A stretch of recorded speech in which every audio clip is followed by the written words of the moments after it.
Week 5 of the NFL season is approaching, and I'm about to be breaking down the slate with all of the best plays using our contest generator and our Sims tool for the FanDuel side of things. Also have a DraftKings video that's going up on the YouTube channel. So if you guys want to watch the DraftKings video, got that up there. If you want to watch FanDuel, that's it. If you want to both of them, even better for me. I appreciate that the most. And as you guys come in, if you could do me a favor, like this video, subscribe to the YouTube channel. If you want to sign up for our football package, there's a link included for that below in the description box, and that covers everything. All the tools you're going to see here, as well as stuff like player projections, ownership projections, all included in our football package this year.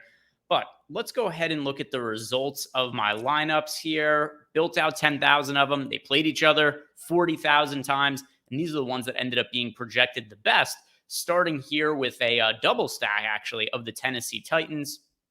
So we have Ryan Tannehill as the quarterback. He is a contrarian player that I'm getting to across all sites this weekend, Owner's Box included as well when I've built out lineups. And right now, Treylon Burks' questionable play seems to be trending towards being out. And with that in mind, it's going to mean more target share for guys like DeAndre Hopkins, Chigakonkwo, which does mean we're going to have more condensed weapons for Ryan Tannehill to throw the football to. So we're looking at my overall top projected lineup here. It is Tannehill. And then the running backs, Bijan Robinson, Alvin Kamara, pass catchers, Justin Jefferson, Amon-Ra St. Brown, DeAndre Hopkins. So a note also here at the time that I'm recording, Amon-Ra St. Brown is questionable to play. He has not practiced this week. I'm recording this on a Friday morning. So we'll see what ends up happening. I tend to think Amon-Ra St. Brown probably a little bit more likely to sit than play, which is definitely going to have a massive impact on the slate. But as of right now, he is in our projections at the time that I'm recording. And then Joe Mixon in the flex spot with the Titans defense. So really a strong Titans onslaught here. Hopkins, Chigakonkwo, Tannehill, Titans defense as well. So this lineup, obviously be rooting for a Titans blowout there. Let's go and look at the individual player exposures, and we'll go position by position, starting with the quarterbacks. Who are we stacking primarily here? And at QB, it's not like we have a crazy amount of Ryan Tannehill. It just happened to be in my highest projected lineup. But overall, 10% of Tannehill, I think that's a reasonable stand to take on a contrarian play here, where overweight to him when he's projected for right around 3% ownership, but it's not like I have 40% Tannehill or anything like that. The quarterbacks I'm stacking the most are Tua Tagovailoa and Jalen Hurts.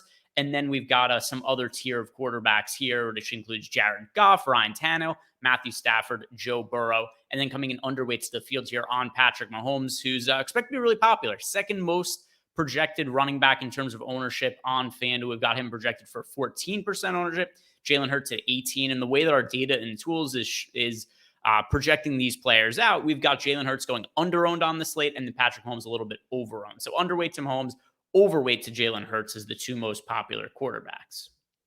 Let's go ahead and look at the running back situation for this weekend, and getting to a ton of Joe Mixon. Good spot for him going up against the Arizona Cardinals.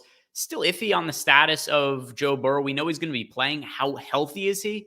It's pretty hard to know. And at least as of right now, our projections data really do lean more towards favoring the Bengals running game over their passing attack. So getting to a good amount of Joe Mixon. Javonte Williams, he is questionable to play. I got to a bunch of Williams last week. Overall, I did feel like I had good lineups in spots and just got crushed by injuries last week. And Javonte Williams was one of them. So we'll see if Williams ends up playing. If he is, he looks like somebody who's underpriced for a lot of the same reasons he did last week. And then unfortunately, he got hurt after just a couple of touches in that game. Alvin Kamara, he was targeted double-digit times. He was getting a ton of work in the passing game last week with Derek Carr under center for New Orleans.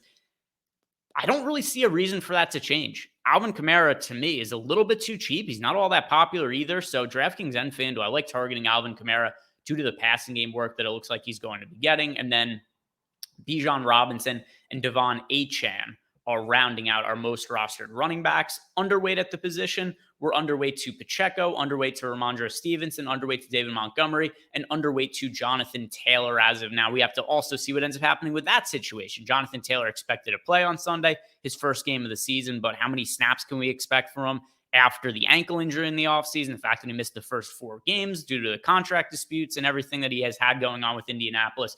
So definitely his status is a little bit up in the air, but as of right now, not really getting to him, which I don't really feel to be a massive issue unless we find out that he's going to be playing a full workload. Wide receivers, what do we have as far as pass catchers at the wide receiver, and then we'll look at the tight ends after this.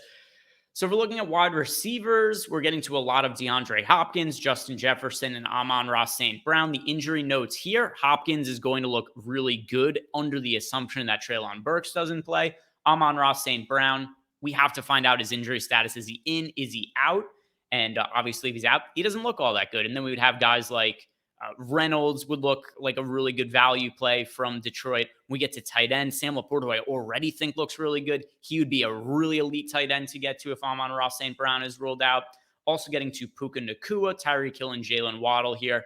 One note on Nacua is that if Cooper Kupp plays and has like a light snap count restriction, that's going to make it harder to get to Nacua. So the way that I'd want to be playing Nacua is either Cooper Kupp is out, or if Kupp plays but is like really restricted, or else he's going to really cut into the targets of Nacua. Players we're underweight to here include Marquise Brown, Tyler Boyd, Jamar Chase, Tank Dell. Now, a couple of notes here. First off, on the Boyd and Chase situation, if T. Higgins is out, they would both look better. And then Tank Dell, just somebody who has produced really well to open up the season. Him and Adam Thielen have been two like later draft picks in best ball / yearly leagues that have really balled out so far this year. But I think the prices have caught up on some of those guys. So Tank Dell coming in underweight to him this week. All right, tight ends now. What are we getting to at the tight end position? Tight end, a little bit of a tighter core here. We're underweight to the field on Patrick Mahomes. There's a slightly underweight to Kelsey. Nothing really all that crazy, though. But I'm pretty happy to see this. Sam Laporta, who has looked spectacular so far as a tight end, he looks like the next stud tight end, right? In that same vein of like a Travis Kelce, Mark Andrews. Sam Laporta is going to be there, in my mind, in short order. I'm very confident in that. So I like that we're getting to Sam Laporta a bunch here, especially if Amon-Ra St. Brown doesn't play. That is going to mean a ton of targets going to Laporta. Chigakonkwo, a lot of that has to do with the Treylon Burks situation. And then Dallas Goedert, I think just like a good buy low for a guy who was an elite fantasy tight end. His price is down and his ownership. People are just not getting to Dallas Goedert on any site this weekend. And I think that's a mistake at his current price point. I know he hasn't been super involved in the offense, but I expect that to be something that changes going forward. And I think we're going to start to see him getting more work in the passing game for the Eagles in short order. And then, yeah, not really a whole lot that we're getting to. As you see in my lineups, pretty tight end pool where we're getting to 1, 2, 3, 4, 5, 6 players in double-digit lineups, and then just nothing else really beyond that. Zach Ertz, Tyler Conklin, Irv Smith Jr. making into a few lineups, but nothing really all that significant. So that's a run through of everything for FanDuel. And if you guys want the DraftKings video, that's also going to be up on the YouTube channel. Before you leave, do me a favor, like the video, subscribe to the YouTube channel, and good luck this weekend, everybody.